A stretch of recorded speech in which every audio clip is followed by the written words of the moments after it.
Venanga salva de la patrie ya fungula misu. Bazo sakana na Soraya te, mais bazo sakana comme Ampiana.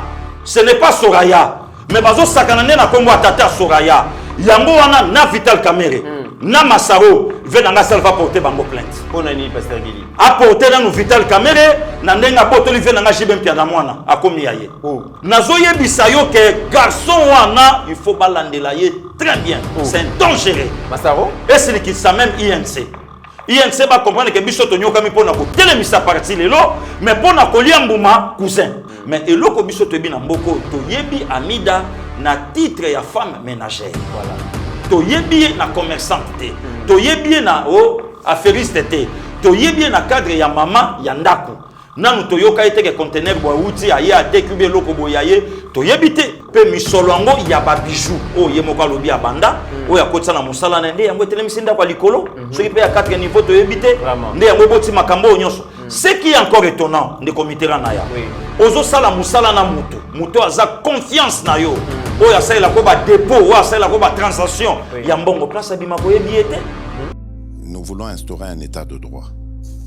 Et dans un état de droit, il y a une justice indépendante. Ce n'est pas à l'individu Félix Tshisekedi de commencer à faire justice. La constitution de notre pays consacre l'état de droit comme système de fonctionnement de gestion d'un État. En effet, l'état de droit veut tout simplement dire l'égalité de tous devant la loi.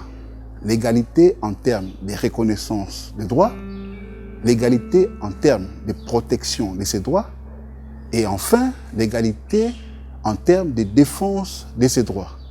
Qui que vous soyez, ministre, citoyen, quel que soit votre niveau de responsabilité, nous sommes égaux devant la loi.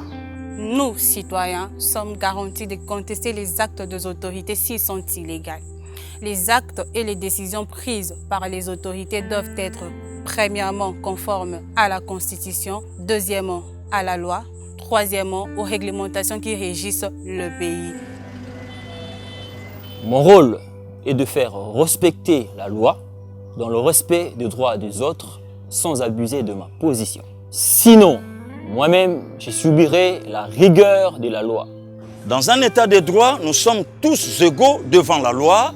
Il n'y a pas une justice de faible, il n'y a pas des individus tout-puissants.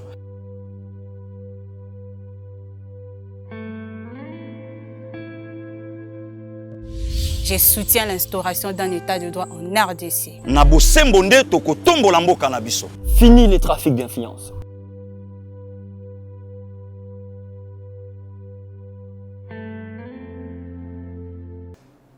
C'est toujours un plaisir de vous retrouver, mesdames et messieurs. Pasteur Gili Mitterrand Naya, dans le cadre de notre émission Éveil patriotique. Merci beaucoup de la confiance pour PSAYeba TV. Bozali est belé, mais alors est belé la République démocratique du Congo et à travers le monde. Il y a causé la point de vue à Pasteur Gili. Par rapport à procès 100 jours, l'obé zalaki procès moko oyo, Vital Kamerhe akutanaki na ba boxeur oyo balataki ba ganté. Et yindaki Kamerhe intelligent, éloquent, mais à Koutanaki pena bateau bazaki pe intelligent, éloquent, plusieurs témoins, tout le monde qui balait à témoins, témoins yaki se présenta qui généraux, ex-ministre, ministre en fonction, conseiller, famille Kamerhe, en tout cas lobby et permettait qu'il y a ce que congolais na congolais baye makambouni ni vraiment les gars qui na contour il y a 100 jours lelo édition spéciale. Pasteur Gili Mitterrand na ya pona ko analyser makambo eleka ki lobby na procès à 100 jours. Merci beaucoup à notre réalisateur Steve Konde na Moussalo Azali Kosala mais aussi staff Mobimba ya Yeba TV. Je vois déjà Trésor Kandolo, je vois déjà notre ingénieur Eric Moubiala ainsi que Baebanson Oyo accompagner Kabiso na technique pona Moussala Oyo. Pasteur Gili, bonjour. Mitnaya, bonjour, bon début de week-end à Yonde Konanga, na moni pe mon frère Trésor Kandolo, na moni Steve Konde, na moni ingénieur, na moni de papa, de Paul Azali, Benya Zana volant, vraiment en tout cas il n'y a pas de souci. To Zana biso bien, na zo tombela Bambota Maelamu, na pasteur Passindongala, depuis Brésil, Nzambe à Pambolaye. a pambola pe bandeko nyonso bachelaka biso motema. Merci. Pasteur Gili tozo fungo la émission na biso na page noire condoléances à Yeba TV Mobimba na famille présidentielle tozu information Gabriel Lusanga wa Mulumba wa Zalaki Bongo leki ya Etienne Tshisekedi auti kokufa lelo na COVID-19 na âge ya 79 ans. Encore un décès na famille à président de la République. Bon, tout le balisou nini de Mitterrand, ils ont fait un film à Motoliwa. Je pense que dans le Barango, David a vu sa Saloma Lobby, je m'en vais dans le chemin de tous les vivants. Oui. Donc, le col a déjà, Malobessé, l'Obamaki, ils ont Moliwa Moussou, Tesa Covid, tous à Pénanzelana, mais du moins, Bisso peut te présenter ma condoléance na Bisso, et pas Daniela, et pas Roselyne Bombo, Balandaka Bisso, Tambusakape, ba vidéo na Bisso, Nzambe, Aza na Bango, vraiment, tous en Bango PDK. Tous en comme ça Pasteur Gili Tobeta qui tourne na ba quartier à Kinshasa, total a quand même ambiance aux ali koleka mais tout monde que lobby ba autorité ya ville province à Kinshasa bazala qui vraiment na musala mingité pour na likambo ya confinement ba kinoise na ba kinois bazala qui déjà confiné na bandaku pour la kota la procès à 100 jours locaux la match à Real na Barça. Impression avant tout bandana vivre to kota vivre faire ces années. Non, en tout cas, Ndeko Mitterrand d'abord et l'équipe même coûte donc attaque classico. En tout cas et dépasse qui en plein il y a classico. Automoni mercredi, lobby jeudi, non incroyable. Et n'ingela que ba congolais ba moni loko moko ndeko na ya automona yango te. Toyoka yango même pas. Lobby faut mona na bekala derrière moko za témoin, au mona bekala ba groupe ya batu do mamba corona lobby et boakamaki. Donc batu bazolanda et loko omoni namona kota la télévision na mamba politique depuis dernière assemblée. Il y a Vital Kamerhe. Oui. Hein? À chaque fois qu'il y a plénière, plénière, batuma ba vandi bazolanda tout ça. Mais ba semble y di n'importe quoi. Mais lobby toye komonango na ba procès de konaya. Vous sentez que le peuple congolais a là qui n'a souci ya mboka na ye. Mukolombonga komi ko luka atala mbongo ne so sala ngene. Atala mbongo na ye. Voilà encore des vrais Congolais. Et ça te que ba oyo ba lobaka makama mbongo, le loto makama mbongo et komi kutu koleka oyo bango apesaka chiffre le lo bazongi, o yango vraiment te bongo batoana misusu. Donc c'est comme si on dirait les kambo mutazoloba azoko ka jamais ko maîtriser yango. Et loko na tiré pe na procès on dekona na motuna na yo et ça procès mon purement pédagogique. OK. Donc vous sentez que vu les soins d'administration, les soins d'administration, il y a finance, les soins de coordination, il y a service à l'État. Il y a service à l'État. Maintenant c'est quoi pour nanga moko? Na zape ko interpeller directement le président de la République procès oyo. A tiré des leçons. OK. Oui. Yemoko Mukonzamboka, Félix Antoine Tshisekedi Tshilombo président de la République a tiré des leçons. Ndekonaya, il faut tout longo la politique. Il y a accord, il y a coalition, politique, il y a piringa. Il y a un défaut, et pas mon président, et pas chef de l'État. Les lots, quand même, mais du moins, et si Kao Tokolobela, Kulutunanga, Roger Nzouzi na Belgique, alors bien même les camarades lobanayo abi bo sala musala ki toko yo na Ndeko Mitterrand botika la na ligne place à condamner vous condamner et c'est pour encourager vous encourager aussi. Il y a un défaut pas président de la République Ndeko Naya défaut pas Mukonzambo kesani défaut ezali pasteur Gili. Merci beaucoup na motuna Mukonzambo ka soki bo sali na ye close moko ya vanda kana close wana na lobi ata yo kei na yo lokola kaka boyoka na kina yeto sala boye fachi oya okuta ye na korwana pour preuve de Mitterrand batu nyonso bakokaki ko sala fachi mabe na Genève mais muto fachi ala kine na confiance que akouta na faire mai na simarido na biso aya pesi ya meli et avec Martin Fayoul son frère tala makambo Martin sala na Genève to longwe makambo à Genève toye na makambu ya Nairobi. Nairobi ememi biso na makambu lelo oto na mboka. Donc Facha zalaki na confiance. Il y a directeur à cabinet na ye, tu ne peux pas imaginer. Donc batu nyoso bokolo bana bino makambu. Mais directeur à cabinet na en tout cas ba close na biso et ça la respectable. Or Vital Kamerhe bosanaki que lelo temps où il y a zo prétendre à la présidente en 2023. Échec à Fachi échec na ye. Voilà. Or, récite à Fachi, et ça peut réciter naïe. Mais nous sommes il y a le mois qui n'ango, mais chef de l'État a vendu kaka nakati pour preuve de konaya. Tisikoyo. vekana longo directeur à cabinet pour mon valeur à chef de l'état na ba clause o ya sala kanango soki basi bakangi likambo na motu. Ce avantage nezanini avantage à Facheza soki akani ko sala likambo wana akokoma nango tina suka. Voilà, pasteur Lokola abanda ki likambo baso de mouton yango lelo so monezo sila affaire à gratuité batu balobaka lobaka et enfin gratuité et monanaki donc quelque part mokonzamboka attire aussi des leçons na procès oyo. Et ça là qui le colle à 2 lions balaki na kati ya libulu moko. Maintenant moko abandai ko luka aboma muninga musu kwa diriger mususu. Donc cela veut dire quoi ndekonaya na présidence on dirait comment qui n'a pas conseiller balé. Quand il y a Vital Kamerhe n'a pas conseiller principal naie, quand il y a Fachi n'a pas conseiller principal naie. Veka faisait par tous les moyens ba réunion salamate toloba ngana yo. Voilà. Ba réunion bande ko salamate. Voilà, tu tirer conclusion na suka émission. Toko Tasiko, on a vu faire sujet, pasteur Guili, tu as dit que 3e audience, c'est acquis enflammé par le ministre honoraire Bitakwira, ou Azalakabo, ministre du développement rural. Il y a qui pèle sa moto, il y a qui pèle sa saveur. Na procès ou na kasi lobby, to moni moto mususu aye ko pèle sa moto, aye na ba grave révélation. À la Kissibiso que en réalité vraiment il y avait un désordre, une désorganisation bien structurée au niveau de la présidence yango et bloqué qui makambo belé ba réunion banaki ko sale maté ba mésentente zaki belé. Il s'agit du conseiller spécial en matière économie na finance monsieur Marcelin Bilomba. Il est envoyé pasteur Guili Tokobandana parce qu'il s'agit d'abord de lui. Azuma Loba, mais ils ont qui sont mon pasteur Guili Tolanda qui a mon aïe. Impression ils ont qui ni. Non, de comité naya. Au moni Bible le bel comment important. Les faits aiguisent toujours les faits et la profondeur attire aussi la profondeur. Vital se croit tellement intelligent, supérieur na batunyonso. Maintenant éloquent aussi. Ayesko kokuta na pena muninga éloquent, intelligent, azape na ba valeur oyo yazo prétendre que azana ngote. Au contraire, makambo to komi na ngolelo. Poto fanda na 57 millions. Et mutumoko aye kopé sa révélation il y a 66 millions. Mais likamba 15 millions mutabana ngo c'était lui. Marcelin Bilomba. Likamba 15 millions. Il y a 15 millions. Pour ebanda, abanda qui déjà ko comprendre que non, mafia moko ezo salama na kati au profit à Moutomo. Je me souviens, Vital Kamerhe, dans Y'a Komaki, à Sengarabattu à Aner, Bassa la banque et la ministre, Bassa la banquette, et puis Kamerhe a commis lettre, va suspendre Yango. À tout la coutu bango bozo salango au nom de qui? Il y a lobby au nom du président de la République. Voilà. Et fait qu'à répondre bango lobby, si c'était pour le président de la République, alors on a ça. Voilà. Or, le problème c'était quand de Konaya.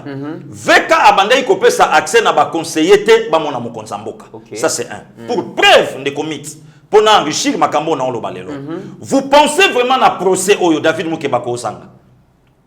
Conseiller matière il y a infrastructure mais azaté. Donc en quelque sorte le malheur est bon. Or sinon il y a parmi or Vital l'évité azalate ayebi que c'est un combattant a pétakape ban plan un telo aussi de son état alors ce tolobi azalawana c'est un guerrier. Si les lots pour prévatant bolagana bal nanzoto Capo na Congo. Ce qui te lobby azalawana nga Vital moyen na sala makambo ko salate ala encore plus loin. Ba période moko kutu anga ça même suspendé. Le CP David Mukeba anga ça même suspendé na présidence. Or en allant plus loin Vital a longolier à quelque chose muto kutaza na ligne wana te. John Itumba ndakotisi. C'est kotala place sika David Mukeba samba les lochon Itumba nde mutu azo payer les pots cassés. Pasteur Guili likambo oyo tozo kende nango likambo ya Marcelin déjà azaye mon côté gouverneur à Banque centrale à l'Ekaki ministre à finance à l'Eki batubele ba l'Eki Pasteur Guili projet moko projet oyo esengeli ba décaisser 57 millions de dollars mais ba réunion etika la kosala maté. Et bateau nyonso bazaki censé baza la équipe ya coordination de la supervision bango nyonso baza surpris ya koyoka ke il faisait partie de la coordination mais batika la jamais koyeba yango ba réunion peut-être seulement une fois ou deux fois pour un projet il y a 57 millions de dollars. Donc sérieux ça l'a quitté pasteur Guili. De commit tout ça na lo mission na plateau na yo oyambanga plusieurs fois. Na loba ke ba réunion entre Dirkab ya président de la République na ba conseiller et ça la makate. Na loba yango. Donc mokonzi azane loko mon côté sur conseiller na matière boye ou bien na secteur boye. Aye la chef de l'État non. mutu moko ta kokoleka. Oh, c'est comme si Ndekonaya, il y avait un cabinet dans un cabinet, donc un état dans un état. Donc quelque part Vital Azalaki dit Kaba Fachi, mais na batu mususu Vital Azalaki Zamboka, mais Yemoko Azokota Aosolana président de la République. Ça c'est un. De deux, Ndekonaya, ba réunion et salami. Bino boyeka pour la théorie. Mais énergie, oh la naga pib moge énergie les ka batu boye. Bisoto ye makambeko bima mambe salama boye mais et la concrétisation bozo yoka déjà. Ba travaux et zo salama. Ça c'est du désordre.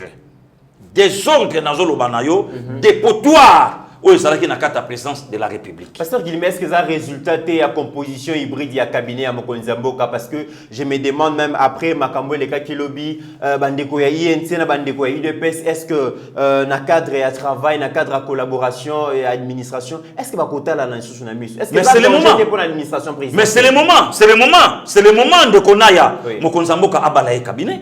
Comment voulez-vous un conseiller spécial? Non, un conseil spécial. Aza proche à Mokonzi, mais à Tiki Moussala, à qui la campagne à partir de l'Est. Explique-nous un peu de Konaya. Comment voulez-vous un conseiller à Lomwe, à Kepoto, à qui la Makambo, il y a parti mais à Tiki Mboka? Demandez le chef de l'État. Quel est ce conseiller au Yazapena Mokonzamboka? Alors, bien, chef de l'État, le coup, la famille politique, non, ça ne marche pas. Ngapena kitina salatabo na salatabo na salatabo. Rien. Ils atteignent. Ok. Mais tout ça rappelle dans l'information mingi selon lequel tout mingi ou bazaba conseiller le surtout ba conseillers spéciaux et à président de la République banaki bazay pen estime pour na Vital Kamerhe bané peut respecter. Donc déjà confus là qui bané déjà pour entretenir que climat travail à la malsain. Non. C'est comme si Ndekonaya Vital a bandé déjà pour travailler na un ya parti des PES, na un ya batu. Vous vous souvenez, dans le dialogue, il y a Kodjo. Il y a Kodjo. Oyebi Maloba, Veka Loba n'a pas pertienne. En tout cas, nous ne sommes pas là pour remuer encore les couteaux dans la plaie. Mais Oyebi Maloba, Oyo Aloba, pour na papa. Toye Kozwa Lelo. Qui parlait encore de Vital Kamerhe Namboka Nabiso? Personne. Donc, Azalaki Nassé, pour preuve, même parmi les 6 candidats de l'opposition, il se sentait fragilisé. Abandos a toujours Malili. Puisque même Jean-Pierre Bemba, Tilelo, Azana contact avec la vitalité, Martin Fayoulou, ennemi giré, Katumbi, n'en parlons même pas. Donc, opposition a existé pour la Fachi. Nefachi Akaressa Badolf Moussitou, oh lelo a commis vipère, Nefachi Akaressa Vital Kamerhe, oh lelo ayepo a cloué Mouninga. Dans plein son quinquennat, a cloué Mouninga. Maintenant, ce qu'on a un problème au Yolobi, ne committeront. Bakokai Koyokana Nengenini. Coalition et avec na Katia Moussala. Mais na yebisa ki la fois passée, tokende na ministère ya kulutu nanga jolino makelele. Total a soyi mutumoka idepesa sapuna. Azate. Tokende et pas Billy Kambale. Total a soyi mutumoko ya idepesa sapuna. Tozonga pe de l'autre côté. Total a soyi mutumoka INC. Azali. Donc ozomona ke ezalaki œil pour œil, dent pour dent. Donc œil pour œil, ma baisse côté, mais tout ça Moussala. Or, l'homme qui était visé, c'était le président de la République. Avec confiance, il y a ça Vital Kamerhe. Dans la campagne, on va ça là. Dans le peuple, à Yamba Bango. Mon cher ami, tout travailler. Or, Vital, à ça qui déjà na couteau naïe, na ciment. Ouais, bon, le col singa le popularité. Le col le singa la kobo sanate, vient à ça la mariage, tant va nommer directeur à cabinet. Voilà.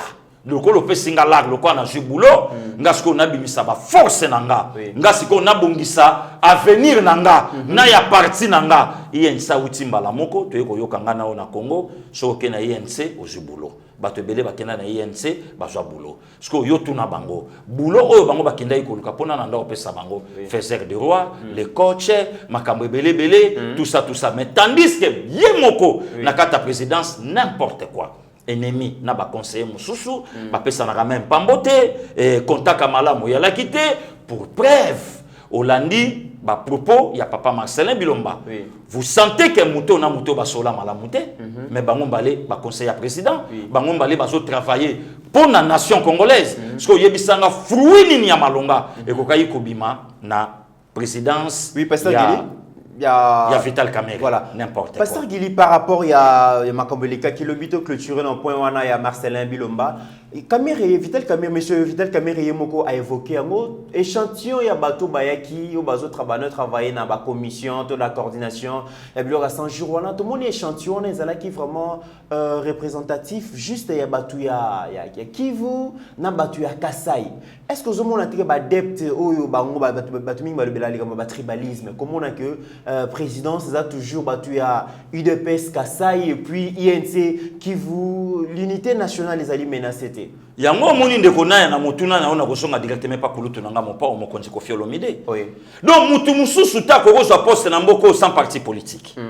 Est-ce que muta ko zo poste na été azana ya épée politique té? Mais vu ses compétences, ba zupen de comité na ya babi non o sala musala no bien en tout cas sala mo recyclage boye bon RTNC yango. Est-ce que ko sala té? Donc, les lots Moussala fait ça par rapport à la province. Donc, les lots ne connaissent pas, vous comprendre que pour monter sur Moussala, et comme il faut le cambo coalition, et comme il cambo tribu, et comme il cambo ya clan, oh, babilo qu'on a tolingi en côté. Bisoto ça n'a besoin, même matin mon konzambo kaninga sawana. A kokipe kotala na musika coalition, oui. Mais na moni ba compétence à malamu et pas moi na wana mythe ya kana no sala ni tenga na sisa na IPC. Mais comment ça babilo kwa kitoko boye? Par faisant la makila, ça la recyclage boy simbeloko wana. Donc ba valeur wana nde na mboka na biso yango to na ngo besoin. Donc to lingi babilo côté ça la kaka province ou po ba dominant. To moni on époque Maréchal Mobutu. Tant Maréchal Mobutu a dirigé Zaïre na unité nationale, mboke so kende kitoko. Mais tant ko soka Équateur rien que le mbandi. Mboke baby, to boy babilo ko ba casquette po mutaza la mta MLC, il faut ça monter Équateur. Ou bien po mutaza la mta IDPS, il faut ça mta Maluba. Bongo biso baboa. Kolo ezanga leader babiso ba choix ba kundo to kende wapi na ya voilà ba pygmée donc babiloko wana biso to lingi yango te biso to lingi compétence ya moto yango moni vient nga mo pao asenga lobi ba pesa ye directeur cabinet ngai pesa ko na osenga pas chef de l'état apesanga ministère information et presse na ya kozwanga na peut-être que je lino makele laza déjà wana na ya kozwanga na peut-être bango fo badie musale bebi yo ngozo ki mutu na chômage mutu e bebi nzote du malade Olanda ki ministre moko alobi fonction na ye ministre honoraire te naya nazolo balayo wala pouvoir à 18 ans pouvoir à 18 ans naya pouvoir à 18 ans profession ministre honoraire naya ngape profession na ngai parlementaire de et ça le mara na Congo kaka na Congo mutauti na bu chômage aye ministre alongo eloko osale ate ne place ozo mona ba rétro commission ne le place ozo mona ba combine ne place ozo mona ba makambo nyonso eza pour puisque manque à faire donc mutana suba smart mutana base te mutana eloko moko te na se voilà. Et pas comme il a là. Pasteur Guili, parmi les témoins au Basalaki comparution à Bango Lobby, Pierre Kangoudia, ancien ministre à budget, mais aussi ami de plusieurs années, Vital Kamerhe, pardon, Yepé Ayaki, mais à Lobby.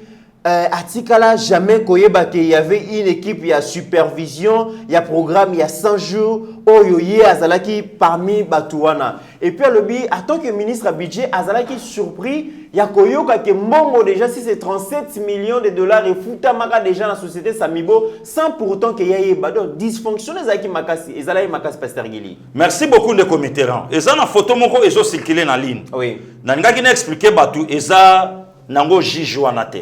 Et ça Pierre Kangou. Balobi que Jijuana za ami d'enfance à Kamerhe, balati photo eza lokuta. Te photo eza Jijuana. Eza Pierre Kangoudia. Oui, photo eza Pierre Kangoudia. Okay. Donc son ami de longue date. Voilà. Mais eza pe ma BTP so ipe Jijuana bakanga photo na bomwana. Voilà. C'est ça, il y a un problème te. Pour na yebi ke ba politicien en ligne bazebele. Et ça là il peut karaboyer na nomination, il y a ba Jige. Oui, mais pas mon konzamboka. Baki koluka tala. Donc c'est ça. Or nesika bande ko toluka ndenge ni toko construire mboka na biso, baluka babilo ko na te ko Jijuana azoluka côté la te. Même yemoko Jige, aibika omekate. Puisque charge ya Congo, eza ce qu'on a mutu na ye. Molimo ya papa Raphaël Yani, eza ce qu'on a mutu na ye. Tolobite que non il faut kaka ba condamner Vital Kamerhe. Mais dans la lire au procès au Kendele. Et si katoko souke la peuple congolais ayeba ke clarté ya justice yango yo salami au lieu que ote na ya lokola za piringa te lelo to bandi musalo na ya mais lobi na ya osa ministre c'est mon ami et lobi ngape na okende boy mais ce que comme pour na faire ya nation to sangani to traiter les kambo amitié na biso na kanise sika to bandaka ngana Mitterrand tozo sala émission motokezo tanga biso ti partout donc voilà donc balongola na loko wana na ngaki na loba boy Pierre Kangudia ndeko Mitterrand na ya kozala leader elinge lobate ke oleki bato nyonso bana sima na yo. OK. Papa yomba bimisa Kester ala mission mukete. Kester bimisa pe ba leader. Voilà. Vous comprenez? Le loko tala pe na wenge. Et ala pe na ba leader ba alaki mais esuki te ba bimisa pe ba leader pe amakasi na sima. Ba faire baye, ba o baye sali. Cela ne veut pas dire que soko zalaki président ya parti et que moninga na zalaki na kati nde yo leki na ba compétence. Il semblerait que vieux Pierre Kangudia cause appelle Mukola Vital Kamerhe. OK. À cause appelle Mukolo naye. Et l'obité que soko zalaki leader naye na parti ou bien grâce na yo nde ya komi ministre nde yo lekiye. Non. L'obito moni pe ba compétence. Il y a le poteau et le poteau. Le logo ezolo bama. Vous sentez que non. Et pas avec Kangudia, vous sentez que la tête parle aussi. Okay. Donc, il y a l'obité que non Vital Kamerhe, osala likolo ya batu nyonso puisque yom tozalaki na monopole ya kozala président ou soit il y a groupement ou soit il y a parti nde oleki batu nyonso ça non de konaya voilà. Donc Kangudia a déploré que en tout cas makambo ebele tambola ki malamu te nde woti koloba ke tozaki une belle leçon ya administration une belle leçon ya fonctionnement ya ba institution ya république. Pasteur Gilito kende ko tokota mingi na vif ya makambo parce que likambo ya Masaro, likambo ya Amida, likambo ya Soraya yango peza ki mama na makambo ba congolais na ba congolais ba nekozila parce que ezalaki lié bongo na Vital Kamerhe. Tokotina na likambo oyo ya Amida Chature moi si Vital Kamerhe ba bengi à comparaître par rapport ya ba mbongo ezaki logé na fond na mais à la grande surprise générale Amida Lobby mbongo wana plus d'$1 million ezali fruit ya activité commerciale na ye ezali fruit ya musala ya mubali na ye mais aussi ba cadeau ya mariage oyo bazwa basalaki na mois de février dernier et pesaki bango au moins valeur monétaire moko donc somme moko à la hauteur il y a $1 million Pasteur Gili ngana yebi ke mariage ezaka source ya dépense mais mariage na Congo lobe kamusingai ezali source ya komisa bato ba millionnaire ndeko Mitterrand na ya osala ke rere ngo balaki avangai. Oh oui Pasteur Gili na ya nazobala ozobala en tout cas na ya osala ke rere ngo balaki avangai. Oh na lobi na yo mit likamba ba cadeau sko mteko moloba na yo osala ke rere Pasteur Gili oui na ya na osala ke rere osala ke ndokobala oh na ya mais sikoyo likamba ko bala ikomi likamba enveloppe et yeba ni sikoyo ndeko Mitterrand omoni mama azala na mwa botosi ya ba mama mbala ya liboso ngana yoka mariage ekotisa 800 et quelques $1000 $33 000 autant de francs CFA 4 jeeps tu as vu la valeur na ngote 4-4 oui 4-4 sans compter ba avoir ndeko Mitterrand wana Vital Kamerhe na Amida Chati tout ce mariage il y a Prince Henri d'Angleterre, baya don baye o na oloba, baya Martine bayebi, baya Christine bayebi, baya José même Flo ayebi makambo na oloba. Ya kem sayebi. OK. Mariage ya Prince Henri. Na mbongo en espèce. Na ba voir oyo nyonso azwaki basali équivalence nango $1 million. Joa Prince Henri, mwana Charles na Diana, joa titre ya famille o yabimeli mariage na yebi loko bato ba pesiye et sali montana $1 million. Joa Lionel Messi. Voilà. Lionel Messi, meilleur joueur mondial. Mariage na ye mbongo yazu en espèce €24 600. Lionel Messi. €24 600. Toye kozonga Vital Kamerhe na Congo. Na kenda kon plus loin Maman Livasawa. Maman Liv Babalié, Mobali Naye, président de la République. Ce qui n'a beau sanité, le 22, le 23, le 24 juin 2006. Babali Maman Liv. Mobali Naye, chef de l'État. Naye bité ce qui bazwa montawana. Lelo toyoka na munoko ya Amida Chati. Amida Chati, que tozwa et pas ça na ba chiffre na mutu. Oh, bah, avec précision. Avec précision. De commitera makambuya somo et sali batunzoto malili. 1 million. C'est quoi yo banana nkotuna? Combien bima na trésor public pour na mariage? Oui. Ce qui to kangisi ba jeep wana to kangisi ba voir nyonso na to teki yango, c'est que bazwa ki plus ba 1 million. Mama lobi asala ka transaction nango malé muke ndambu voilà le mot ndambu eleki tellement belé d'ailleurs kutu papa betango kara papa kotaka 2h du matin pour na musala abimaka 5h atuni etoko na mbongo ni na bisa nango oyo lingi nde mama azwi mbongo wana akotisaka yango ndambu mais banque azo signaler que mbongo ane kotaka ndambu banque azo signaler que mbongo ezo kota na mikolo oyo banque azo kanga mais eloko mutuya eza nini ndeko Mitterrand na ya toyebi amida te tant que opératrice économique le quoi ba mama Karine abia banda commerce na ja 20 ans problème ya te commerce mutuya so salango ko pe ko teka malala ko pe ko defisa biloko na quartier mais ezate que commerce oyo mboka babengeleli ekuna wana nde yango te ça c'est un toyebi na makambo na te toye ko apprendre que asombaka abungisi ateki siko ngape na kosenga leta ayebisa biso abanda ko lakisa biso abanda ko somba wapi oya buka abungisa ateka to banda pe ko mona pa lobi voilà oui et arrivera pe babiloko mususu ateki akoti mbongo te et pa ando koti sango to landa babiloko nyonso wana il lui faut justice interpeller ba inviter nyonso bazalaki na mariage ya Mida na VK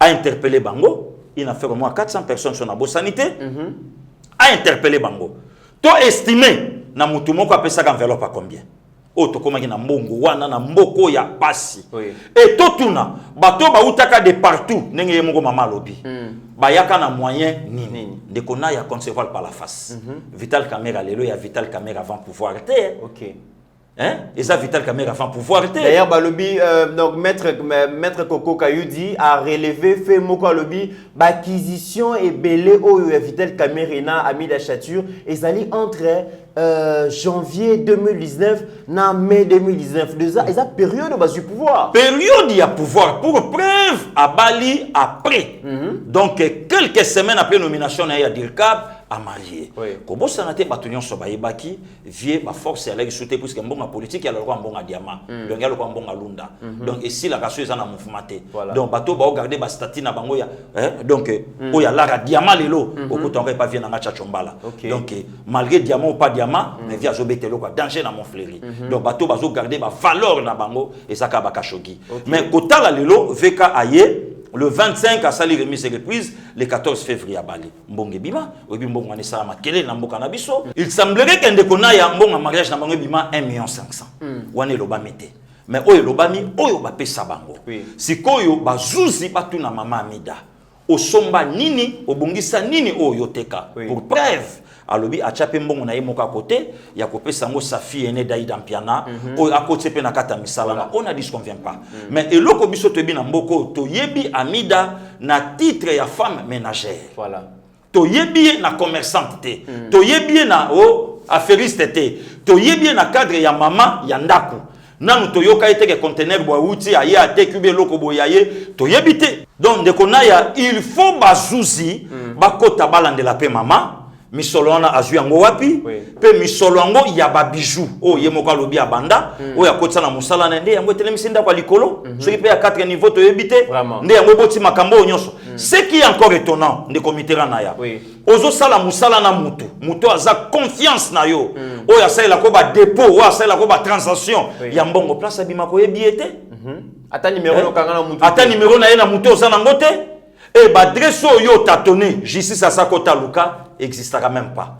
Donc, on peut comprendre que le Kuta et c'est Fandaki déjà na kati. Et numéro même, il y a registre na yo moko. Au sein na mutu te lobi toko yela yo. Ba faire yango o yo banda ekendaka kaka wawa. E banda ki na bijou e matiti le loko mosumba bandaku. E bandi ko kende. Tende ko ngindu osombi. E lobami na lobi na yo papa Simaro le belo komoko na mboka oyo soko yo ki rimer ezotambola landa mo malamu ebomi ndambo ya vérité likambo espace ngendo banda kolobama likambo babilo ke belé awa bona kisasa e banda kolobama nyango awa elobama menzoka kolobana biso bazuzi pe bayoka kayango lelo yango ekomi donc ozo comprendre que justice ayebi makambo nyonso atali niveau mbonge koteli na banque na kombo mama atakutu mariage yango na yebité eleki ya ba Lionel Messi eleki ya ba Prince Henri to yebité ya momoni ngena interpeller ndeko na ya yebaka kadoko pianga ya donc yomoko zokanda kisa ya donc kabeya yomoko zokanda kisa Pasteur Gili il faut sélectionner ba inviter malamu lokola ba papa Joseph Mbemba Kaila ba papa Joseph Mbemba ba ya Martine Kabeya déjà bozo yoka déjà et puis c'est les cadeaux ba pati na location ba pati kitambala ba bozanga te parce que bango songi ba ye ozo pas moins de 5 maman Martine Lomponda il y avait Alphonse Kingo zo que peselier donc faut ma de tengi mana butu pa net ngabo en tout cas c'est comme 1 million tenga na olingate c'est Steve Konde Rosala te na manga vraiment en tout cas il y a Nicole Kabeya ce que comme 1 million T Pasteur Gili Steve Konde maman et Chantal Pasteur Gili ce qui Kabeya comme 1 million T na aussi Pasteur Gili Steve Konde Rosala Konde mais faut na tuna Konde royana combien faut na tuna pour que comme mikolo faut benga bato ba royela yo bato ba pour il faut na chia à côté bato ba bijoux na chia bango à côté bata Jeep 4x4 bata Jeep 4x4 na chia bango net ya don borné à likolo wana déjà na chia ya don koto à côté na bandisco bato bilamba koto na chia bango bata ba diamant ba vie na nga chacho mbala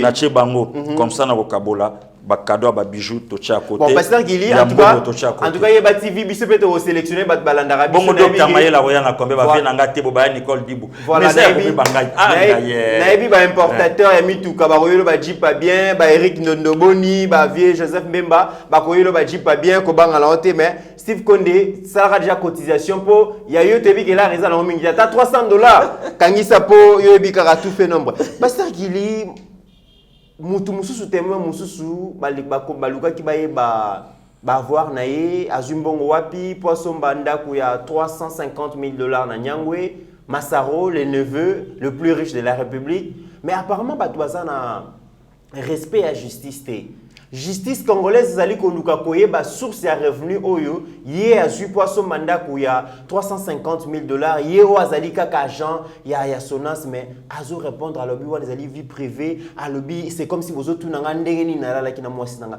Pasteur Gili ndeko mitera c'est un impoli maman bilabela olandanga ayemba na beyanga lobi moto soka koli ne saleli banda bo mwana ye akosisa mokolo teti kaswana voilà impolitesse ozomona tel cousin tel oncle tel neveu donc le foufou de même saki donc faut comprendre yango lelo na vie politique na vie publique vie privée à la rasote na ya toyeba neti lobi toki ba aja bato tokanisaka non né à 76 surtout so ba kangio likambo ya corruption vie privée za sous-souté toyoki yango ba détournement vie privée toyoki ba aja bato né à 76 mais ce qu'il faut tout na misala e banda âge nini voilà faut tout na misala e banda âge nini pour toyoki donc yo moko comprendre que non vie privée et ça la qualité ne commitera tant on tazo beta tolo que je suis agent Sonance mais Sonance ça ou tolo là 52 mois paiement oui 52 mois ya 52 mois ya paiement ba futaka bango te cercueil e kota ba bengana mama Carola Gitu il était où le monsieur agent moko azo so mandaku ya $350,000 titre nini grade nini position nini oyo ye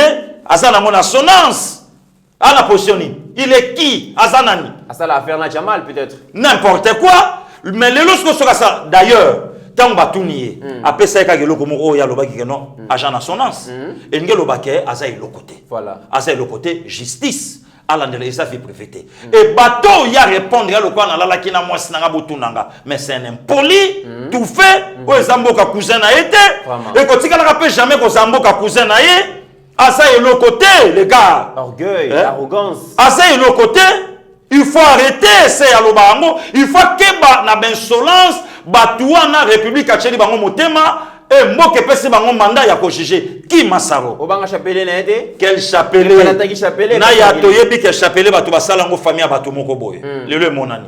Lelo to moni bango nyonso chapelet puis ba fongoli ba bouton. Mais mit na zo yebisa yo. Lo sambo bato bazo sala pour preuve. Lelo to yoka ngana yo.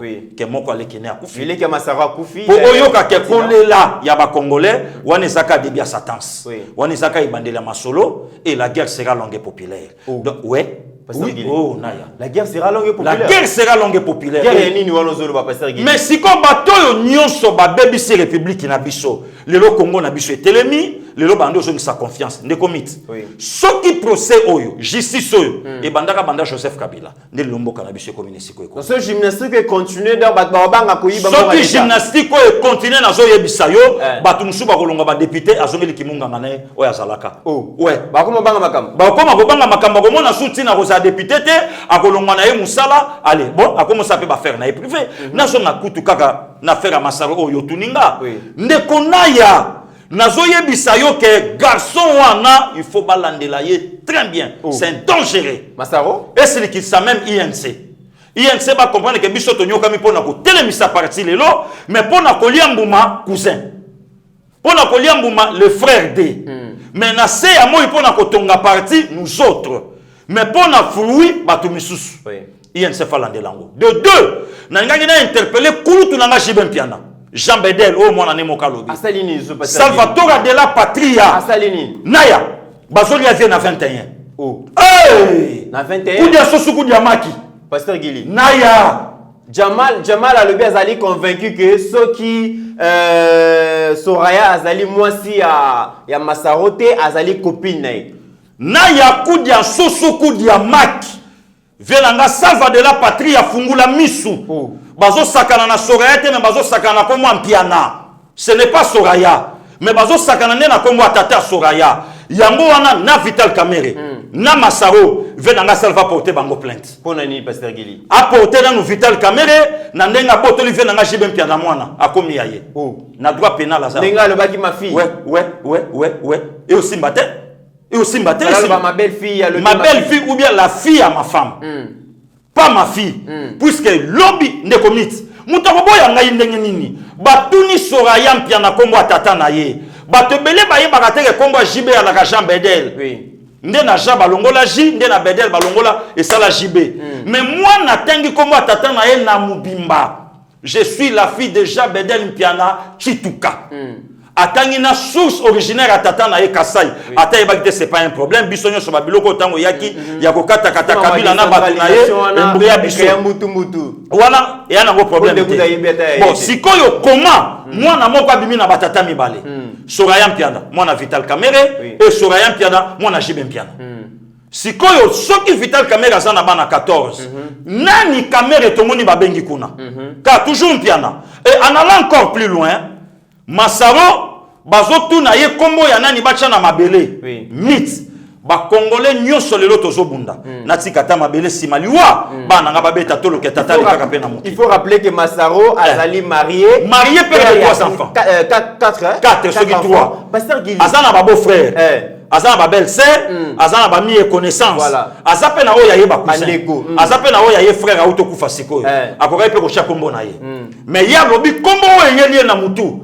Soraya Mpiana. Est-ce que Soraya mvuta qui était Pasteur Gili? Kudia susu kudia maki. Na ya kudia soso kudia maki. Le Soraya place à Fandi ayebi kutute ke ba travailler concession pour $100,000 comme par hasard. Na lobi na yo vient na salva de la patrie fa fâché. Maki eleka kelengi yango ne bimisi kombo. Oh, oui. Pasteur Gili. Naya. Ozolo bizaba grave révélation. Naya. Nazolo banayo Kombo ya Soraya ekotie na mutu pona nini. Masaro na Soraya égale combien? Abi mimaka ya ngwana Pasteur Gili. Bon ebi melande nini pourquoi ba cousin bimakité? Pourquoi il y a Daïda Mpiana et Bimakité?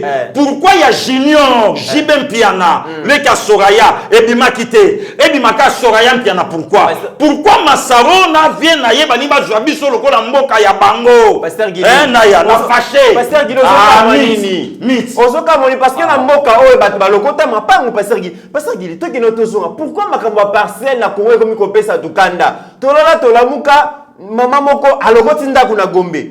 Soraya alali à la mouki attendre les réseaux sociaux ba bambi concession moi $100 000 oye mo ga yebité mais parce que yo aux oratel c'est quoi Soraya lobi ko uta ya utina yepoto yeba ke bana na bakoli pe na pasité tata na bango pasoli mabanga kwa koma moto pambo akomi lelo abundi na bana na ye tozomona ndenge mutabatu azobanda na wenge tozomona ba mulolo tozomona ba kolo budget joli se ayebi makambo wana tu bana di bamboma donc tozomona ndenge mutabatu azobunda si lelo akomi souverain oya akomi lelo eyemba nango yemoko na motoki na yo eyemba nango yemoko élévation ya kanino rien ni occident élévation ya ke panzambe eyemba nango yemoko malobo nyonso aloba atelema na motoki na ye eyemba nango yemoko bolukanga na bela liboma nana kobokola bana nanga yemoko ayemba ngo na maloba a combien plus forte raison lelo masawa pesa Soraya lupango est-ce que tata bana wana azangi mabela otikela bana ne simaliwa vraiment lelo kolokota lupango kopesa Soraya Soraya za n'importe qui te Soraya bimina mukongo ya moko ya ba valeur ya mboka na biso Salvatore de la Patria batu nyonso ba moni ndenga zobima Soraya ba yebiye na mboko ba yemba ye ava ba yeba Vital Kamerhe Pasteur Guili na 96 na album a Pentagone jiba sabandi ko yemba bana na ye mais Kamerhe déjà ça rappelle leader na ngambo na ye wana to yebi bango nanu te wana ba costume gaillard ba pata bolite déjà Salvatore déjà mikilija na bana na ye. Mais ça rappelle mode temps wana Pasteur Guili. Na lobi na yo soko tali papa chéri en 96. Otali o comprendre que mutoyo ala déjà leader. Donc Soraya a connu déjà na ndaku ya tata oyo déjà ça bongisa ki fi ya bana ye na moins de 30 ans. Asa banda ki Jacques Bunda. Lelo ko so Soraya na Masaro ba yebi ete. Masaro lelo ba yebi na titre moko. Vol. Oh, titre, oh, le loi biminango, détourner. Oh, le loi biminango. On se comprend. Ce qui est là qui est moté, Azana Boloko, pourquoi? C'est ça. Donc, le lot pour comprendre que directement dans ce ça vient nanga, salva de la patria. A Fongola Misu. Ok. Zwana Longa Lupango Kozwanga Mwanate. Zwanga Insete Kozwanga Imolonga Nite. Posoko Zwinga Papolanga Lobagi Nabiso. Soko Lingo Simba Finanga Simba Mama. Raison pour laquelle le monde même Zamba Jibango Mbale. Pasteur Guili, to ke de tozonga, to bita sko li solo mogope. Makambo to constater na likambu ya programme 100 jours. Pasteur Guili olobaka awa mingi ke Kabila kenda atikelo morote na caisse, Kabila ba vida caisse nyonso mais lobby na ba discussion ba différents témoins, banque centrale, ministre des finances, ministre du budget, na ba excellence musu ba lekaki toyoki ke Kabila atikaka ba réserve d'échange ya presque 1,5 milliard oyo etikala na banque centrale, les ministres et la finance va utiliser une partie à réserve d'échange pour financer dans les travaux à 100 jours. Il y a une inflation, dollar les komata, donc trop dans taux d'échange les sous stabilité. Bon, vous avez que FCC est bloqué binoté mais binomoko entre binoté bozo c'est bloqué. Non, le comité là naya. Marcela Bilomba lobaki yango. Oui. Tant komaki, oyebi il y a un problème. Na lobaki on a débit à émission na yo. La présidence, c'est comme le quoi va consommer balai. Donc, Vital a besoin, il y a que clouer Fachi et permettre que le peuple va désavouer. Oh, les Kambomutu, à Kokana, Nzamba Bosuki Sango. Lelo, le seul Congolais. Papa Roger Nzouzi, Autosolananga, le seul Congolais, le seul politicien congolais. Oh, les raisons l'exception, souci, il y a qu'à faire décoller Mokao, c'est Fachi. Pasteur Guili me bandi ko FCC bazo yembela binonzembo ebinze bango bisote bango moko bisote bango moko et donc FCC lobitan bazali ko célébrer anniversaire ya sénateur Joseph Kabila binokuna FCC cash bozo ndongana na procès kuna bazo se kabino tala to ba yaki ko gérer biso dans le 24 janvier 2019 tala ndenge bazo gérer bango te tozo gérer mboka na bango kasi mboka batike libino non batiki te tozo gérer na bango Kabila est au pouvoir pour na Sénat pour na Assemblée et partout Azali. Mais donc procès on a muta FCC azate Vital Kamerhe na bakangi zara batuna na lobby na yo Vital Kamerhe a produit anani Bitakura a produit anani ouais te me Bitakura za innocent Pierre Kangoudi alelo azawapi yé pas aïga témoin na lobby Pierre Kangoudi alelo azawapi naya na oloba na yo okuteze lokote mutu ya nguma tango ba simba oyo eza kutuka ba 57 millions mozo mande ba okanga mais ko bosa teke non na ngambo mususu ba 200 millions yali mbongezo ya naya ba 32 millions et ali na lobby na yo justice asa ke lenga soupu justice asambisa biso na ba bureau bato ba yebate siko justice azo lenga ko sambisa en public et que corona pe kala mingi te zo simba ezo sila makamba ba cash ne zo sila to ko beta manzoto na nzoto mabo ifara fara lo bana ngata beki to ko beta ngo mabo ko sentir donc en réalité FC ça ko sepela te ba détournement na yo so bobo sana ngote parce naya si aujourd'hui Congo eza o eza Congo ce qui FCC ba seka ki lobby les 4 jours ya anniversaire à Kabila bacholinde Kabila pour makambo nyonso lelo justice ebimisi soki bango basalaka yango nemboka lelo eza boyete ah bon est-ce que na mboka na biso batamayele basa que lelo FCC kutufa banande koyoka mawa que mutaye a une année à pouvoir na ye à rénover justice en mboka pe lelo justice ebandi ko sala musala au peuple congolais ba yebakite en réalité FCC kolobelo côté FCC kangana na mboko à part opposant FCC asambisana na mboko lelo na kata FCC ba détourneur nde bango le basakuna ba guru ba mafiateur bato ba bloquer mboka oyo na kimuyibi na kolia bambongo na kobotola bambongo nde bango en réalité ba kolobelo ko Pasteur Gili makamsu peut te constater qui na makambo eleki banque centrale les eaux contrôlées sous soutien ba opération au ba banque privée ba salaka comment est-ce que mibeko ya mboka ezo pekisa ke beaucoup ko zo mbongo au delà ya donc ya ba somme moko été mais 37 millions de dollars ibimi individu moko azio na maboko tolanda ki ndenge comptable alobi na ke na bimi simbongo na pesi John Tumba toke na on a belle vue. Est-ce que pour transaction na ba ça on a banque exact il faut batambola na mituka ko kende ko luka ba to kopesa bango Pasteur Gili détournement intellectuel il y a pas de trace à Mitterrand mais mutasali makambo na naya détournement intellectuel voilà mokonde ba terme vraiment mythe détournement intellectuel de vol sans trace okoyeba teke ndenge mbongo ebimi na ndenge zotambola et osuke pa konde ozana ide na ngote donc mayele oyo batanga ba université eza pona ko planifier mabe na lobby mythe yotala position ya veka bako tu na o question oliaki non lobaka na liaki to na liaki te mais vous sentez veka faluka me mabino discours na dissertation a décortiquer fungola bongo na suka nango donc il se croit tellement le pote te Pasteur Gili il faut la qui ça est-ce que bazolanda ke alobaka le pote Pasteur Gili est-ce que le pote za mayele to moni ba toyoki ba papa Marcelin Bilomba toyoki ba Pierre Kangudia toyoki bango Maman kuta telemiwana maître kokwa nyati bamo mama panda lo balopoto mais mbria ki matoye naya naya dans le pote que c'est naya saga na juge saga na maître avocat beti babiloko maître Koko Kayut mama telemi abina yo kité ba expliquer maître abandeli tata mama lobi je ne comprends absolument rien papa Zouzi a comprendre que non oyo ndekazo mbala matoye mama zelana bongi ah oui donc azongi yemoko ayeko comprendre que ba bengelinga à partir ya ba mbongo oyo ngana kotsa na 2019 mais maloba ko te pas mettre Koko ta na mato ya Amida Nzembo. Pasteur Gili tokomi na suka émission mais déjà koyoka kaka procès ya ba maison préfabriquée toyebi ke ezali projet oyo mbongo ebungi mingité par rapport à au-dessus ko lobato lobi ke 200 millions moko ebunga 32 millions moko ebunga Pasteur Gili siko ba mbongo wana na une année kaka soki justice et la kisi biso ke ebela mbongo wana ebunga siko na banda tokolo ba 30 ans aura 30 dernières années soki justice est fouillé ça veut dire que tokoyoka makambo Pasteur Gili kasemo loko nazo yebisa bandeko nyonso bazolanda biso ndeko Mitterrand tozwa 32 ans Maréchal Mobutu tozwa 3 ans et 8 mois ya Mouzé tozwa 18 ans ya Joseph Kabila est-ce que FCC bako sepela mbongo eza nango mena maboko ya bato papa tiena lobaka yango rien que na ressource ya ville Kinshasa a oboko lango Congo mobimba développement ya mboko eza na poche ya bato na lobby eza na ba poche ya bato soki lelo muta lobby likambo wana bongo 32 millions za wapi lelo est-ce que FCC bako célébrer anniversaire il y a 2 ans après Kabila au pouvoir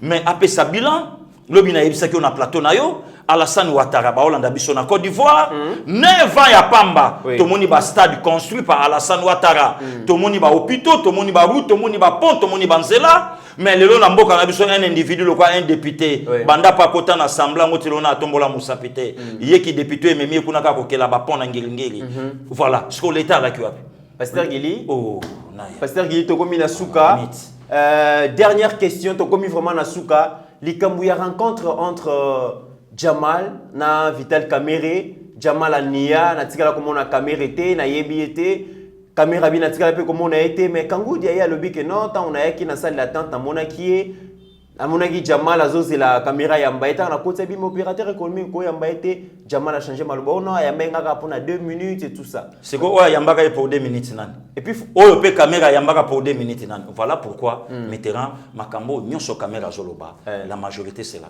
la fausseté makambo nyonso Jamal la oloba la majorité c'est la fausseté malgré ba bon franc pardon éloquence à caméra wana za lokuta et le côté Pierre Kangoudi a lobiango Jamal a et puis vient na maman Nestor oh Jamal maman na skiver na ya na oloba notala position na ye soko moni ba oloba likamba mutu mususu asa normal wana monsieur ka batangi Jamal abimisi mbuma misona siko azose ayoka bozolo bani wana siko abimisi mbuma miso so ka moni bolobele moi je suis innocent et puis vie wana c'est mon frère na bané 88 89 abina na podium ma vie beaucoup oui mais alobi aza kinois aza congolais a umelia wa plus de 50 ans mais na lobby ayebi Vital Kamerhe Pierre Kangoudia alobaki yango lobby clair makambo nyonso zolo bazuzi eloko moto ezani bazuzi basi bayebi conclusion makambo bayebi qui a volé et puis voler n'est pas bon pasteur Giloza l'espoir qui ba mbongo nyonso wana ba détourner est-ce que problème la monsieur zaka que procès ba condamner kingani ba condamner kingani mais ceux qui ba condamner est-ce que mbongo wana kozonga na trésor public ndeko Mitterrand ya tosunga justice tosunga mokonza mboka oh lelo ba komo lutter contre la mafia ya mboka na biso il y a tout un réseau ya bato bayebi ko yiba na mboko bato bayebi ko yiba na bato bayebi ko sala bato mabe yo moni papa Marcel Bilomba zolo bana kata prison mais a sentir déjà menace siko to lobani lelo na liwa papa Raphaël pe alobi yango amoni déjà ayoki déjà menace na kati pe asengi na juge président alobi naza menacé na bato siko bato yo lelo ba menacé bazawapi. Vous comprenez les Mitterrand. Le leza na bateau baza spécialisé na batiweri. Ba yebi ko boma bateau. Ba yebi ko sala ba coup, ba yebi pe ko sala opération. Donc le problème est ça que lelo yango moni bateau belé ba ko linga état de droit. La muka ko linga ngote. FC sa ko linga ngote. Pour lelo mutauti libanda mutala professeur na université atonganda kote aye na politique asombi ba palais atongi tongi. Lelo ba ko linga jamais justice. Yango moni mama Janine Mabunda. Akoki jamais kolinga mboka o ezala pays de juge ou ngolo ba pays de droit akolinga pays ezala pays des politiciens maintenant sikoyo entre les politiciens et les juges il y a une grande différence donc eza monde de mon côté donc même wana alingi mboka ezala na droiture te mboka ezala ya bango o lelo ba poser ton donc voilà pourquoi moni lelo peuple congolais idéologie lelo ezaka mikolo un monde notre pays un monde le Congo na kolinga Congo so facha sali malamu to kolobelango na kolinga Congo so facha tenga mitolobeli donc to battre la Congo to linga Congo pour Congo yango nde papa na biso Congo nde maman na biso donc vraiment merci ndeko Mitterrand naya nengo yambaki nga et ça sera le mot de la fin nzambe a battre la biso to koba na losambo nazo lancer appel na ba congolais nyonso ba libanda prière na bango est important pour na biso prière na bango est important na makambo nyonso zo le kanamboka prière na bango est important pour na peuple congolais le lotala déjà relâchement ya FCC pour comprendre que FCC ba travailler na fachité FCC ba la chita fachi pour bango ba sepela or allié na bango or aujourd'hui ce n'est plus la coalition c'est la cohabitation donc to sunga Congo nzambe abatela yo nzamba batela Steve Condé nzamba batela bande ko nyonso bazolanda biso nzamba batela grande sœur nanga Nadine Boboy nzambe abatela ya Mati ya Charlie Beya nzambe abatela bango nyonso donc tozana biso ensemble Joliseya Rebecca Beki il y a pas de souci kolo abomba biso. Pasteur Gili, merci beaucoup pour l'intervention par rapport à ce sujet où il y a procès à 100 jours. Déjà, Tokomi s'habitue à l'état des droits. Gymnastique continuer et souka awate. Après procès, il y a maison préfabriquée, saut de moutons et zali, mais procès peut à kala balobi, crime pour la kate, biso ba congolais tous ali ko senga que vraiment état des droits est comme en réalité et kozala elo moko ya bien. Merci beaucoup na maman Marie-Jeanne à Suisse comme toujours. Merci na papa Joseph Bembakaila, merci beaucoup na Pati Kitambala na Paris. En tout cas, merci na Steve Condé parce que yende mutazali ko permettre à ce que Toko Mabipa et Biso Bozali à travers les travaux professionnels qu'il est en train de faire. En attendant, mesdames et messieurs, portez-vous bien car chaque jour est une vie suite au prochain numéro.